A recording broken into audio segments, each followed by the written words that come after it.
नमस्कार साथियों, स्वागत है आप सभी का अंकित इंस्पायर्स इंडिया पर। मैं हूं अंकित अवस्थी। आप हैं मेरे साथ में एक ऐसी खबर के साथ जो कि वर्तमान में काफी ज्यादा बड़ा विषय बन चुकी है। जी हां साथियों, जैसा कि आप सभी को ज्ञात है कि 22 तारीख से शुरू होने जा रही है जम्मू कश्मीर के अंदर भारत के द्वारा आयोजित की गई G20 की मीटिंग, जिसमें भारत अध्यक्षता कर रहा है असल मायने में। और उस मीटिंग में जम्मू कश्मीर के अंदर टूरिज्म को लेकर के जो लोग हैं उनकी मीटिंग होने वाली है। और उस मीटिंग में चीन ने आने से इनकार कर दिया है। चीन के आने से इनकार करना क्या भारत के लिए एक बहुत बड़ी हार है? क्या यह पाकिस्तान की बहुत बड़ी डिप्लोमेटिक जीत है? पाकिस्तान जिस तरह से कश्मीर को लेकर दुनिया भर में प्रोपेगेंडा चला रहा था, क्या यह माना जाए कि वो जीत चुका है? या फिर G7 में भारत के जाने से, क्योंकि वर्तमान में प्रधानमंत्री नरेंद्र मोदी जापान में है और G7 देशों की मीटिंग में है और इस समय उनकी हाल ही में मुलाकात जेलेंस्की से भी हुई है।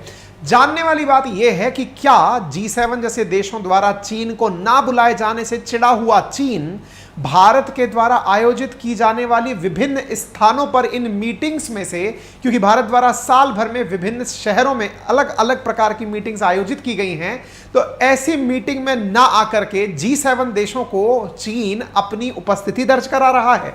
इन तमाम बातों के बारे में आज के सेशन में जिक्र किया जाएगा। आपसे गुजारिश है कि आप में से तमाम साथी जो मुझे सुनना शुरू कर चुके हैं वो कहीं ना कहीं इस चैनल को देख करके सब्सक्राइब करना भूल जाते हैं। आपसे गुजारिश है कि आप में से अधिकांश व्यूअर जो हमारे हमको सुनते हैं उनमें से लगभग 60% लोगों ने सब्सक्राइब नहीं किया हुआ है।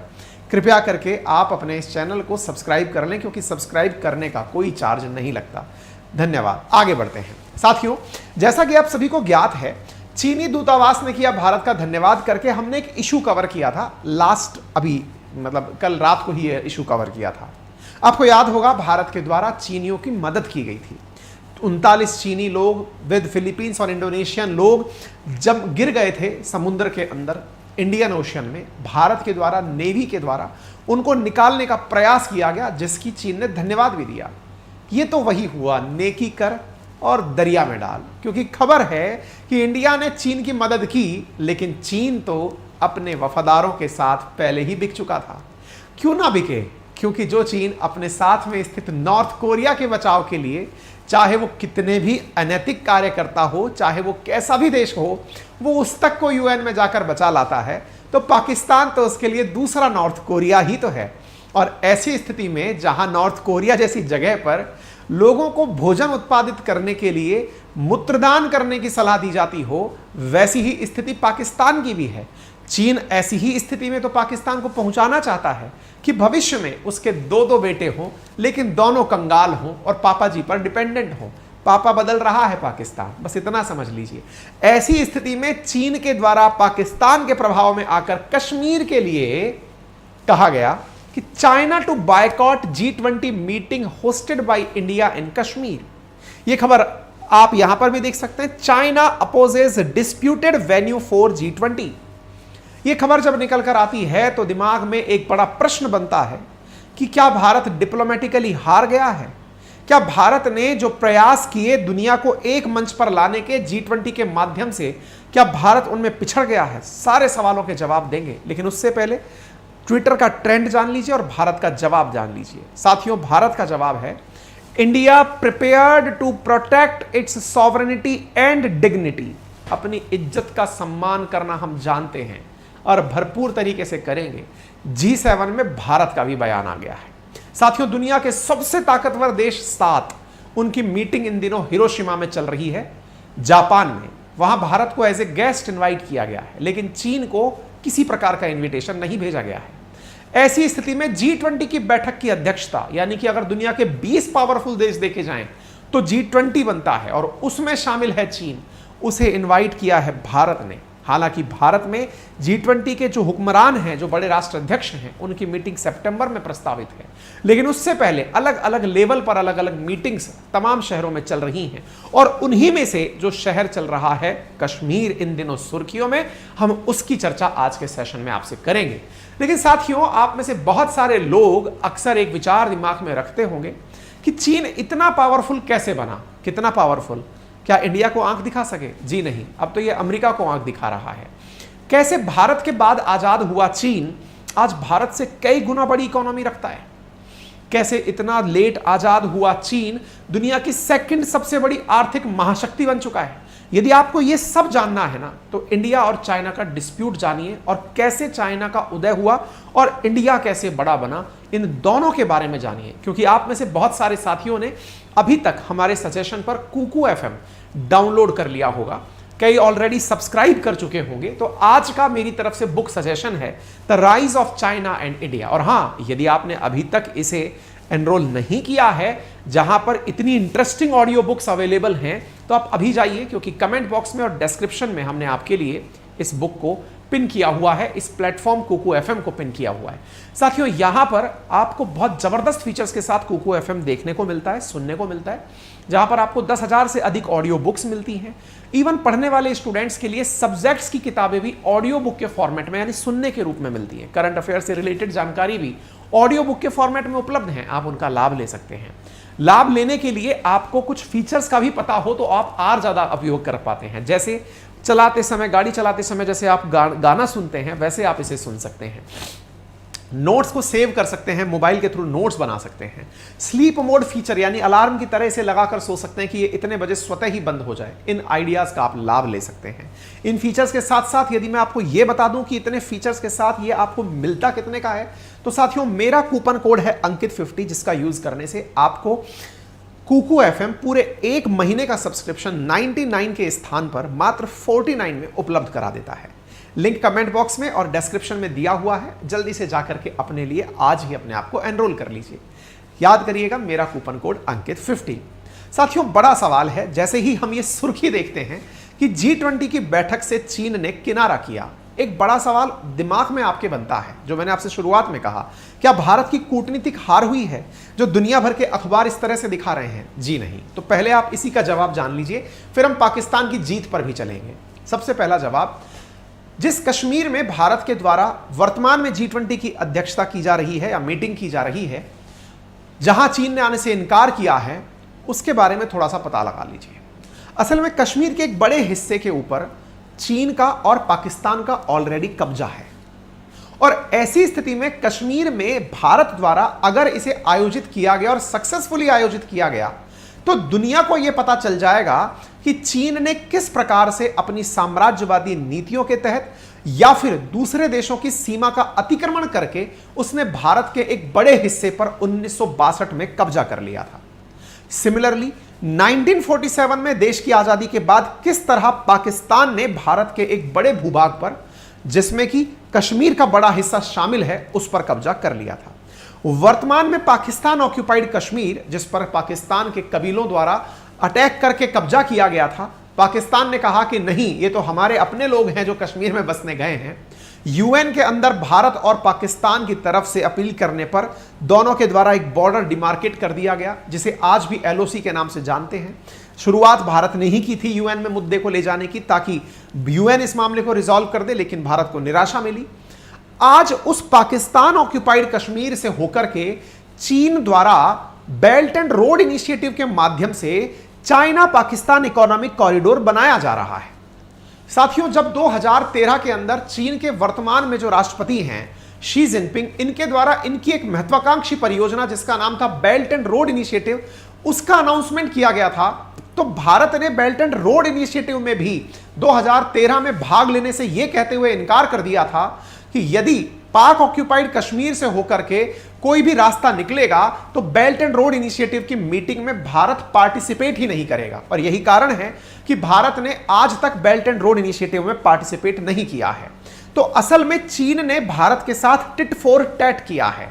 भारत ने पाकिस्तान ऑक्यूपाइड कश्मीर से बेल्ट एंड रोड इनिशिएटिव का विरोध किया, तो चीन ने कश्मीर में भारत द्वारा आयोजित की जा रही G20 का विरोध किया। नंबर 1। नंबर 2, भारत के साथ में चीन को पता है कि वो कभी भी व्यापारिक लाभ तो ले सकता है, लेकिन भारत से समर्पण नहीं देख सकता कि भारत यह स्वीकार कर ले कि चीन हमारा मसीहा है। लेकिन पाकिस्तान तो पूरी तरह बिक करके चीन की गोदी में बैठा है। ऐसी स्थिति में पाकिस्तान को खुश करने के लिए यदि अपने एक मिनिस्टर को कश्मीर में ना भेजा जाए और उससे पाकिस्तान की वफादारी खरीद ली जाए, यह बिल्कुल वैसे ही है अगर आपको डॉगी को भौंकवाना हो तो आप डॉगी को बिस्किट डालते रहते हैं। आपको पता है कि उसका भौंकना, उसका काटना, उसका दौड़ना मेहनत का काम है, लेकिन आपको डॉगी पालना अगर आता है तो आप अपने एक पार्ले जी के पैकेट से डॉगी को अपने पीछे पीछे घुमा सकते हैं। केवल एक बिस्किट के लालच में डॉगी पूरी तरह पूंछ हिलाते हिलाते आपकी तरफ घूम सकता है। कुछ चीन भी अंतरराष्ट्रीय स्तर पर कुछ गरीब मुल्कों के साथ ऐसा ही करता है। वो उन्हें थोड़ा सा कुछ बिलियंस ऑफ डॉलर का लालच दिखाता है और बाद में उनसे स्वीकार करा लेता है कि जहां पना तुसी ग्रेट हो। फिलहाल पाकिस्तान के हालात तो आपको पता ही हैं। इमरान खान कब देश छोड़कर भाग जाए नहीं पता, कब सैन्य शासन लग जाए नहीं पता, कब जनता श्रीलंका की तरह कब्जा कर ले सैन्य संसाधनों पर या सरकारी साधनों पर नहीं पता। उस बीच में अगर पाकिस्तान की वफादारी चीन को किराए पर मिल जाए, चूंकि उसे तो तालिबान जाना है, ऐसी स्थिति में यदि वो ये कह दे कि देखो पाकिस्तान, तुम्हारे कहने पर मैं इंडिया नहीं जा रहा, इंडिया तो जाऊंगा, मैं शी जिनपिंग हूं, मैं अपनी मीटिंग अटेंड करने तो जाऊंगा, कश्मीर नहीं जाऊंगा, तो इससे उसकी वफादारी आपने पूरी तरह खरीद ली। क्यों? क्योंकि पाकिस्तान तो लंबे समय से प्रोपेगेंडा चलाए बैठा हुआ है कि कश्मीर में मीटिंग ना हो पाए, और पाकिस्तान ने अपने पक्षधर वाले जो दुनिया के पावरफुल देश हैं, उनमें से सऊदी अरब, तुर्की और इजिप्ट, हालांकि इजिप्ट G20 का मेंबर नहीं है, भारत द्वारा इजिप्ट को G20 में एज एन गेस्ट इनवाइट किया गया है, उन्हें भी पाकिस्तान के द्वारा प्रभावित करने का कोशिश किया गया। बोले आप G20 का बायकॉट नहीं कर सकते तो कम से कम कश्मीर मीटिंग का तो बायकॉट कर दीजिए। इसी की पालना करते हुए चीन ने अपना काम कर दिया है। हालांकि भारत ने भी अपना पूरा पैगाम इनको भेज दिया है। आपको मालूम होना चाहिए, भारत द्वारा 22 से 24 मई के बीच में कश्मीर के अंदर आयोजित की जा रही है टूरिज्म वर्किंग ग्रुप की मीटिंग।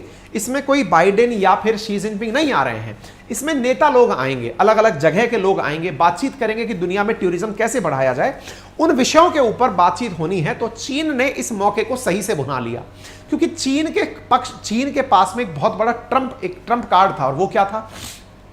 पाकिस्तान के हालात इतने बुरे हैं कि पाकिस्तान की वर्तमान शहबाज शरीफ सरकार और बिलावल भुट्टो को अंतरराष्ट्रीय स्तर पर खुद को कामयाब दिखाने के लिए केवल कश्मीर के कार्ड पर ही सब कुछ करना था। संभव है कि बिलावल भुट्टो और शहबाज शरीफ ने शी जिनपिंग के सामने केवल इस प्रकार से भारत में कश्मीर मीटिंग अटेंड ना करने जाए चीन, इसके लिए ना जाने कितने जतन किए होंगे और ना जाने क्या क्या दांव पर लगा दिया होगा। क्योंकि आप ऐसे समझिए, भारत के लिए कश्मीर भारत का अभिन्न अंग है, लेकिन भारत में और भी बहुत बड़े मुद्दे हैं। भारत उन विषयों पर प्रगति के लिए आगे बढ़ रहा है, लेकिन कश्मीर के साथ पाकिस्तान का सेंटिमेंट ऐसा जुड़ा हुआ है कि ये लोग केवल कश्मीर के मसले पर ही जनता को अपने पक्ष में कर सकते हैं। जैसा आपको मालूम है कि वर्तमान में इमरान खान के समर्थन में लोग ज्यादा उतर रहे हैं।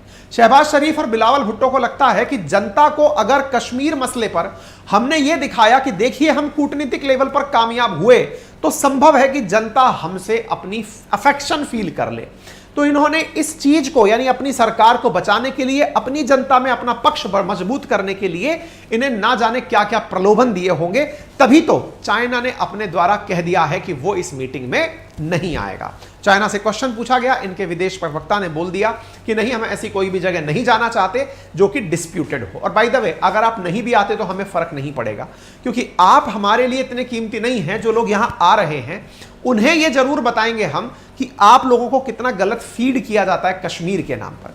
Pakistan again rake up Kashmir rhetoric in presence of Chinese foreign minister. ये 7 मई की खबर है। जैसा मैंने आपसे कहा ना कि बिलावल भुट्टो संभव है इनके पास जाकर रो दिए हो कि पापा पापा प्लीज मान जाइए, अदरवाइज आप वहां गए तो हमारी बेइज्जती हो जाएगी। ऐसी स्थिति में चीन ने कहा अच्छा ताजा ताजा पापा बदले हो, चलो स्वीकार है, लेकिन हमें तालिबान चाहिए। बोले मिल जाएगा, तालिबान के लिए कनेक्टिविटी दे। बोले तालिबान हमें मारता है पापा। बोले कोई बात नहीं बेटे, तालिबान से मार खाओ लेकिन फिर भी हमें रोड बना कर दो। बोले ठीक है, लेकिन इंडिया के साथ आपको कश्मीर मीटिंग में नहीं जाना है। बोले ठीक है, तथास्तु भाई है यहां से।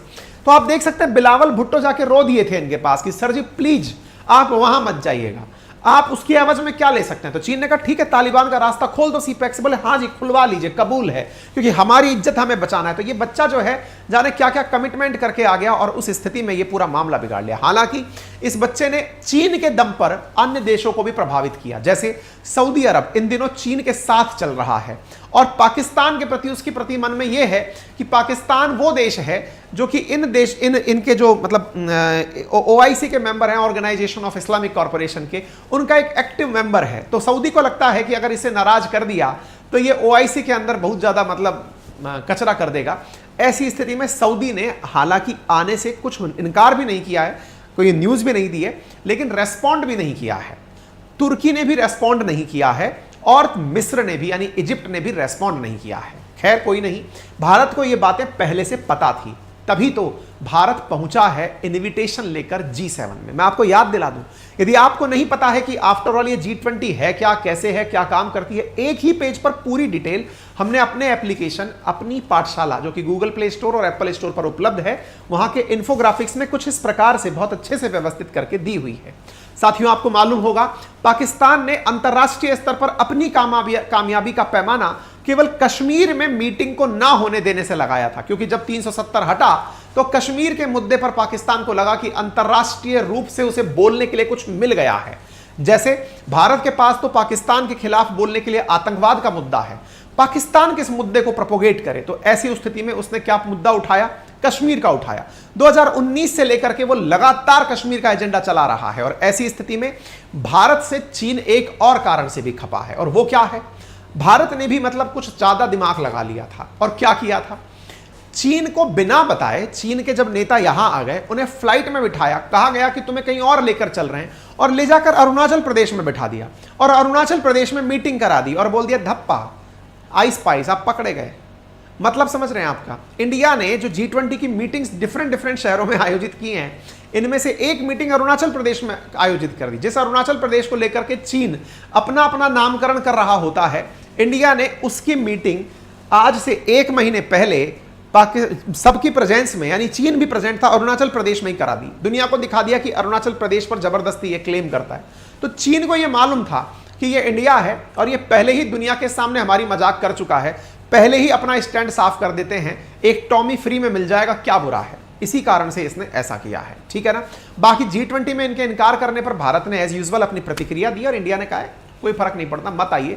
अगर शादी में फूफा जी नाराज हो जाएं तो शादी थोड़ी रुक जाएगी, मस्त रहिए। हालांकि हमें पता है कि तुम्हारी क्या वैल्यू है, दुनिया में तुमको कितना लेना है, और तुम आ ही जाओगे, तुम बचकर कहीं नहीं जाओगे, ठीक है ना।